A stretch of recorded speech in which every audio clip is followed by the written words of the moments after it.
Hello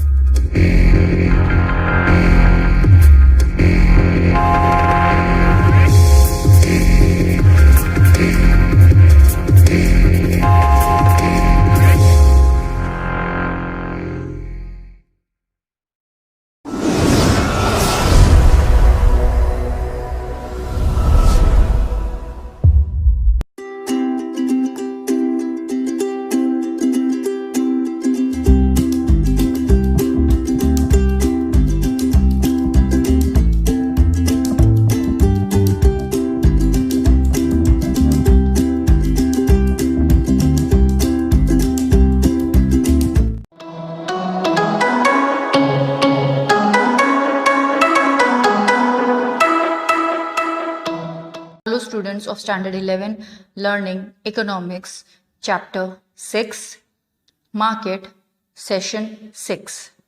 Topics of the session are oligopoly, oligopoly definition and characteristics of oligopoly.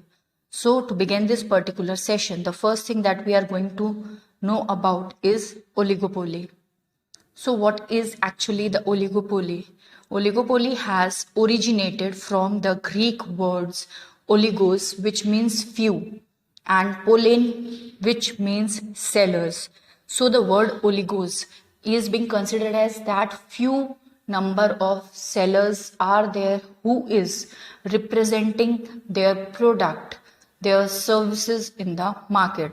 So oligopoly means the market having few producers. So the product that is being represented in the market, there are certain producers, there are few producers who is establishing their goods, bringing their goods in the market. Generally, oligopoly includes the market having few producers which sell identical or substitute products. There is extreme competition in this market. In oligopoly market, we can say there are certain producers or few producers who are selling almost the same kind of product in the market. So they have a huge amount of competition existing in their field, because similar kind of products creates more and more competition among the producer of the product. Now let us know about the definition of oligopoly. According to Professor Stigler, oligopoly is the market in which the firm decides its policy according to the behavior of the competition. So any policy, competition are definitely there, but how the competitors are behaving, how they are enacting themselves in the market, वो किस तरह से market में sell कर रहे हैं, क्या किस तरह से अपने प्रोडक्ट को लॉन्च कर रहे हैं, क्या ऑफर्स चल रहे हैं, उनकी सेलिंग किस तरह से मार्केट में कॉम्पीट कर रही है, हर एक चीज को देखते हुए वो फर्म भी अपनी पॉलिसीज वगैरह डिसाइड करता है. यहाँ पर जितने भी मार्केट में प्रोड्यूसर एग्जिस्ट कर रहे हैं उन्हें बहुत नियर बाय कंपटीशन जो है एग्जिस्ट करवाना पड़ता है. But according to professor Baumol, oligopoly is the market in which even a small number of sellers out of the total less sellers are enough to affect the price of the products. So यहाँ पर थोड़े से भी अगर price में change होता है तो बहुत सारा चेंज हर एक सेलर को बेयर करना पड़ता है. ऐसा नहीं है कि सिर्फ एक वेरिएशन लेके आ रहा है या एक चेंजेस लेके आ रहा है उससे दूसरे अफेक्ट नहीं होंगे. Immediately whosoever is selling the product, छोटे से छोटा चेंज हर एक प्रोड्यूसर को, हर एक सेलर को मार्केट में अफेक्ट करता है. मार्केट में ये पॉसिबिलिटी क्रिएट करता है कि उसे इन सारे चेंजेस से, इन सारे ऑफर से या कंपटीशन जो अदर सेलर्स उनके साथ कर रहे हैं उनसे फर्क पड़ेगा. Now let us see the characteristics of oligopoly. The first characteristics that oligopoly have is few sellers and numerous buyers. There will be always a large number of buyers that will be existing in each and every type of market that exists. Other point that we have is similar or substitutable product. The next one is entry or exit of firms. The other one is selling cost. The next one is interdependence, and the last one is price stickiness, or we can say kink demand curve. So these are certain characteristics that a oligopoly market or oligopoly competitive market handles. So let's start with the first one, which is few sellers and numerous buyers. The number of sellers and producers is less in the market. There are number of, that is sellers, there are not huge number of, or we can say many number of, there are more than one definitely, but कुछ, और generally वो एक ही type के products में deal कर रहे होते हैं. The number of firms are limited. जो इसे प्रोड्यूस कर रहे हैं, जो इसे बना रहे हैं, वो बहुत ज़्यादा नंबर्स में या बहुत ज़्यादा क्वांटिटी में एग्जिस्ट नहीं करते हैं. The number of forms ranges from more than 2 or less than 10 or 20. Due to this, a few number of sellers have a monopoly control over the market. So the seller over here, एक से ज्यादा है ये कहा है तो 2 या उससे ज्यादा आप कह सकते हो, पर ज्यादा से ज्यादा भी अगर उसके अंदर हुए जो ये सिमिलर काइंड ऑफ प्रोडक्ट या near by substitute product market में स्टैब्लिश कर रहे हैं, तो वो 10 to 20 से ऊपर नहीं है, उससे ज्यादा वो नहीं होते हैं. इसके वजह से यहाँ पर मोनोपोली कंट्रोल अगर हम सोचते हैं तो वो फ्यू नंबर ऑफ सेलर्स, क्योंकि उन्हें लगता है कि सिर्फ वही है जो इस तरह के प्रोडक्ट को या इस टाइप के प्रोडक्ट को मार्केट के अंदर लेके आ रहे हैं. The number of buyers is numerous in the market, so the importance of individual buyer is negligible. इस चीज को परचेज करने के लिए हमारे पास numbers and numbers of buyers है. तो अगर आप सोचते हो कि एक नहीं खरीदेगा तो हमें बहुत अफेक्ट करने वाला है, ऐसा कुछ नहीं होता है. एक सिंगल बायर कभी भी मार्केट को अफेक्ट नहीं कर सकता. तो अगर वो कन्विंस नहीं है to purchase the product from the market, he can be neglected any moment of time. Majority अगर कन्विंस नहीं होते तो of course it is going to hamper the market, but a single individual buyer can not affect the market, due to which the buyers cannot affect the market price. जिसकी वजह से हम ये भी नहीं सोच सकते कि मार्केट प्राइस जो है वो बहुत ज्यादा जो है अफेक्ट होने वाला है या किसी को उससे कोई फर्क पड़ने वाला है. So it keeps on running as such whatever be the need is. The next point that we have is similar और substitutable product. There is sale of identical and substitute products in oligopoly. So here are the products that is available in the market is quite identical to each other or substitute of each other. Fine. Substitute as such कि ये नहीं है, at least हमारे पास दूसरे हैं, जैसे बहुत सारे कोल्ड ड्रिंक्स वगैरह में होते हैं. ड्रिंक्स सारे ऑलमोस्ट सेम है, depends on your taste and texture कि आपको अगर थोड़ी सी फ्रीजी वगैरह टाइप की पीनी है तो उस फ्रीजी के लिए आप क्या करोगे, आप कोल्ड ड्रिंक्स वगैरह प्रेफर करोगे. जूस पीना है, बट है सारे drinks he near by, have different taste, texture, color or something like that.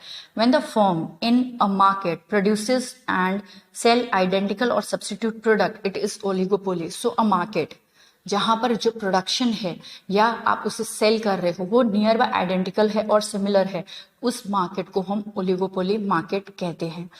For example products like salt, crude oil, tea, etc. When traders produce identical products, the market follow imperfect oligopoly. अगर इस type का क्योंकि imperfect oligopoly हम इसे इसलिए क्योंकि near by है, salt है, सिमिलर कैरेक्टरिस्टिक्स वगैरह सब कुछ.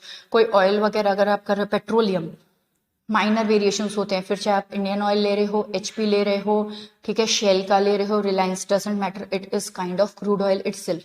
टी है, बहुत सारी वैरायटी आती है, ताज है, बाग बकरी है, जीवराज है, so many, but are nearby similar to its. And for example cold drinks और motorcycles, as I said you के सिमिलर टाइप ऑफ ड्रिंक्स है. अगर आपको ऑरेंज में पसंद है तो वी हैव फैंटा, मिरिंडा. अगर आपको मैंगो ड्रिंक्स पसंद है तो we have Slice, we have Frooti, और इसी तरह से बहुत सारे, पर they are all cold drinks, ठीक है, जिसको हम जनरली कंसिडर कर रहे हैं और कंज्यूम कर रहे होते हैं. तो बहुत सिमिलर और सब्स्टिट्यूएबल प्रोडक्ट्स मार्केट के अंदर अवेलेबल होते हैं. As the people like to have it, they have it accordingly. The next point that we have is entry or exit of firms. In the market of oligopoly, the entry and exit of firm is free or regulated according to the type of oligopoly followed.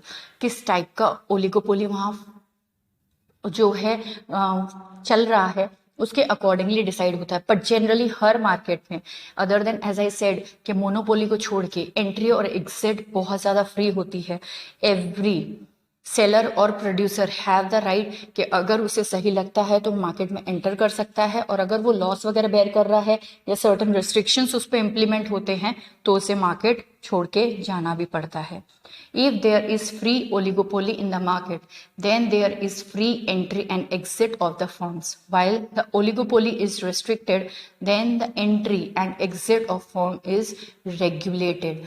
Generally जो market में entry है वो free ही होती है और आप जा भी सकते हो, बट अगर किसी सर्टेन प्रोडक्ट्स वगैरह के लिए रिस्ट्रिक्शंस है, हर किसी को परमिशन नहीं मिलती है, कुछ ऐसे प्रोडक्ट्स होते हैं, तो उन प्रोडक्ट्स के लिए जब रिस्ट्रिक्शन है तो किसी को भी आसानी से नहीं एंट्री मिलेगी, और अगर वो एग्जिट करना चाहता है तो भी उसके लिए कॉम्प्लिकेटेड होता है। वहां पर ये सारी चीजें इतनी इजी नहीं है as per the expectation, as per the need of the seller or producer.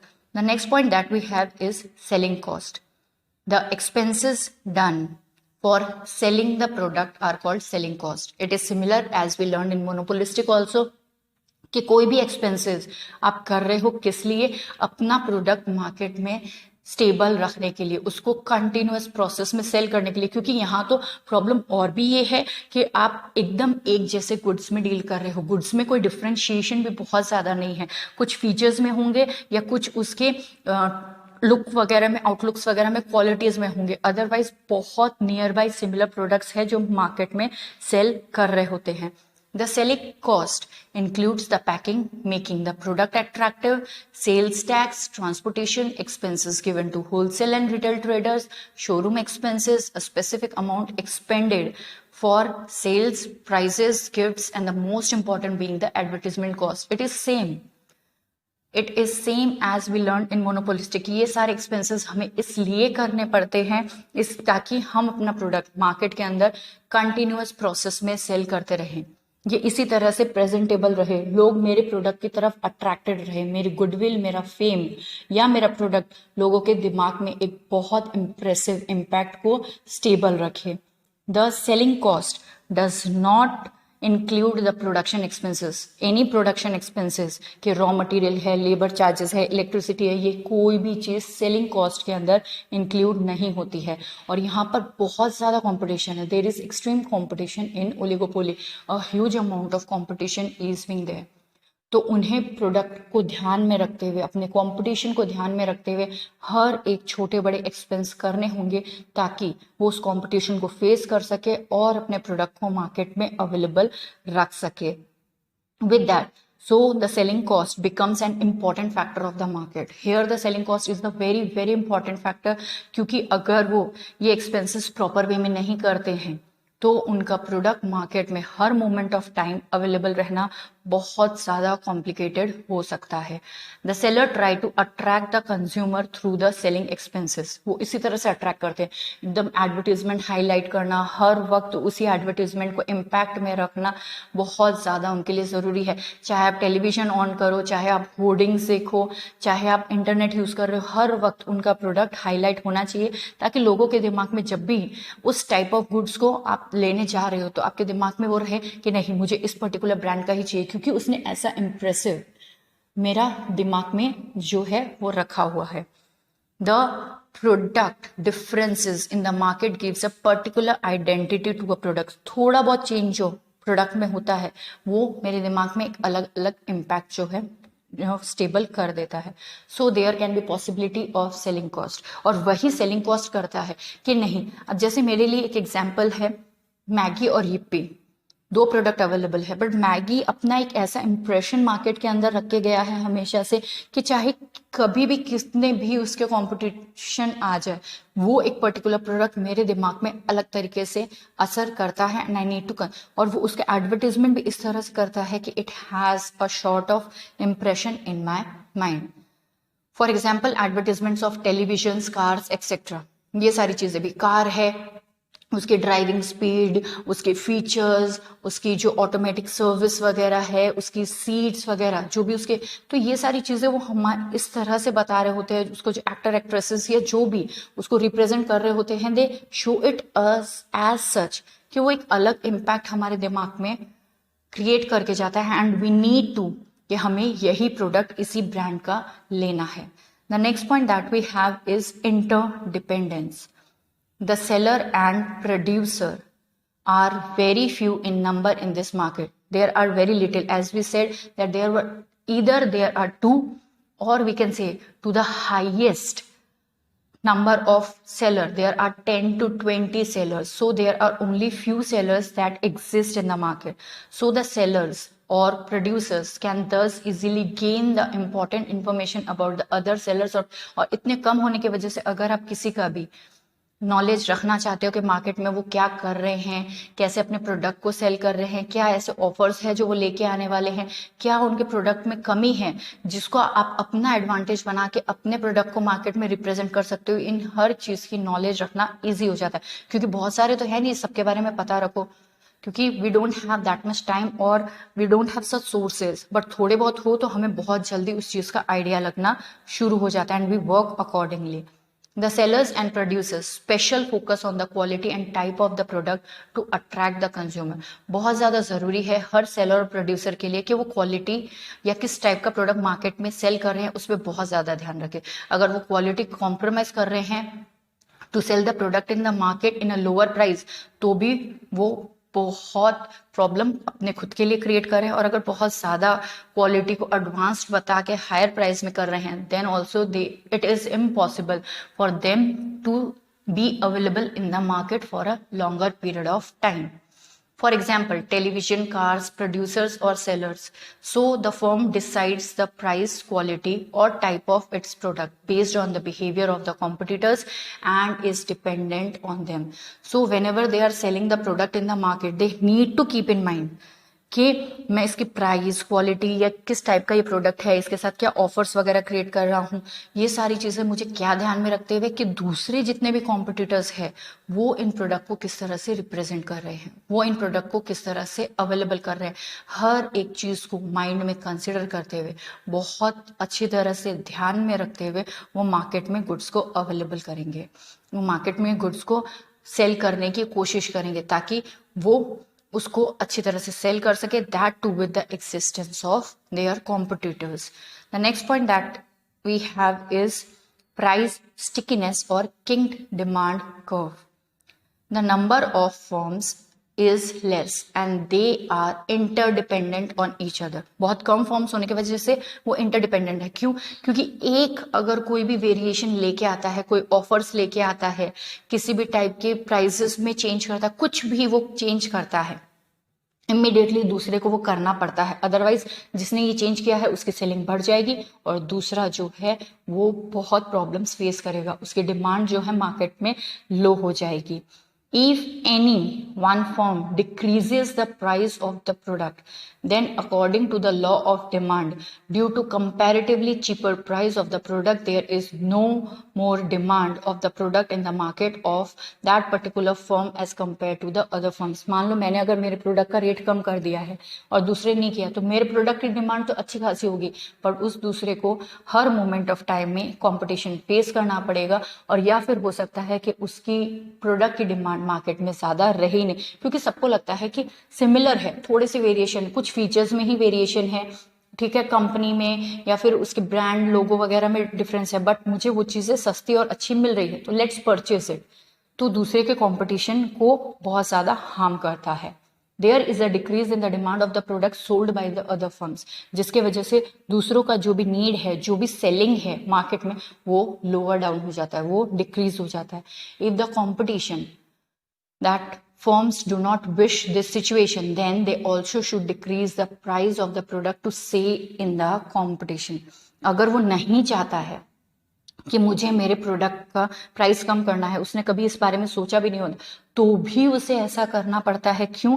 क्योंकि उसे पता है उसे कंपटीशन में टिके रहना है, उसे इस कंपटीशन को फेस करना है. अगर वो अपने ही प्राइस पे स्टेबल रहा, उसने कोई वेरिएशन नहीं लाया, उसने कोई चेंजेस उसके अंदर अकर नहीं किया, तो उसके लिए compete करना मुश्किल है, मार्केट में एग्जिस्ट करना मुश्किल है और जो भी सिनेरियो मार्केट में चल रहा है उसको टैकल करना उसके लिए ऑलमोस्ट इम्पॉसिबल हो जाता है. So at the end the price of the product reaches at a nominal level and it becomes impossible to reduce the price further. Generally क्या होता है, हमने एक प्रोडक्ट को बनाने के लिए बहुत सारे x नंबर ऑफ एक्सपेंसेस किए होते हैं और हमें एटलीस्ट, हम कोई भी बिजनेस स्टार्ट करके बैठे हैं तो हमारा मोटिव प्रॉफिट अर्न करना तो है, तो हमने एक नॉमिनल लेवल बनाया होता है कि इससे कम किसी भी हाल में हमें प्राइस जो है रिड्यूस नहीं करना है, क्योंकि इससे ज्यादा करेंगे तो ना ही हमारा जो कॉस्ट ऑफ प्रोडक्शन है वो आएगा और प्रॉफिट का तो सवाल ही नहीं उठेगा। तो हम एक लेवल क्रिएट करते हैं कि कितना भी हमें कम करने की जो है जरूरत पड़े, हम इस लेवल से कम नहीं करेंगे। इतना तो हमें हमारा तो एक स्टेबिलिटी है जो हम मेंटेन करते हैं कि चाहे कोई भी सिचुएशन मेरे सामने आए, मैं इससे ज्यादा प्राइस को कम नहीं करूंगी। So on the other hand, if the firm increases the price of the product, then the demand of that product decreases and the competitive firm are profited. So what happens कि यहाँ पर मैंने क्या किया है, प्राइस जो है product की इंक्रीज कर दी है, फाइन, और उसके वजह से मेरे प्रोडक्ट की डिमांड डिक्रीज हो गई है, बट येट कंपटीशन के वजह से जो प्रॉफिट होना चाहिए वो एज पर नहीं हो पा रहा। तो मुझे बहुत स्टेबल कि जिस टाइम तक मैंने इंक्रीज किया उस टाइम तक मैंने उस प्रोडक्ट से बहुत ज्यादा अर्न किया है, फाइन, तो मैं कर सकती हूँ। बट मेरा प्रोडक्ट इंक्रीज है, थोड़ी सी डिमांड डिक्रीज है, तो भी मुझे उसमें से प्रॉफिट तो मिल ही रहा है कंपटीशन होने की वजह से। तो मैं उसमें से प्रॉफिट कितना अर्न कर रहा हूँ जो बाकी प्रोडक्ट्स को भी रिलेट करते हैं, उसे क्या कहा जाता है, that is important. Thus as the nominal price is resistant to change, the demand curve becomes kinked. अगर ऐसी सिचुएशन आपके सामने आ जाती है कि आपने जो नॉमिनल प्राइस फिक्स किया था उसमें भी आपको चेंज करना पड़ता है, तो उस डिमांड कर्व को हम किंग्ड कहते हैं कि एक लेवल से ज्यादा मेरी प्राइसेस को फ्लक्चुएट करने की जो प्रॉब्लम है मुझे फेस करनी पड़ रही है।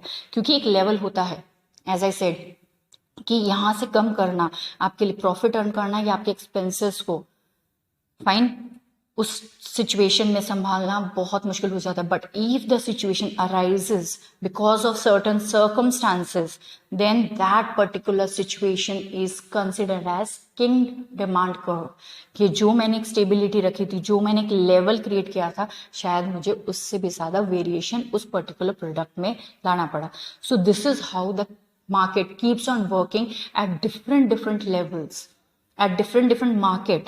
We have different situation that is to be faced, and the seller and customer need to stay into the link to sell the product by the seller and to buy the product by the consumer. And this is how the exchange in the market in a suitable price can be keep on moving as per the needs of sellers and buyers. Thank you.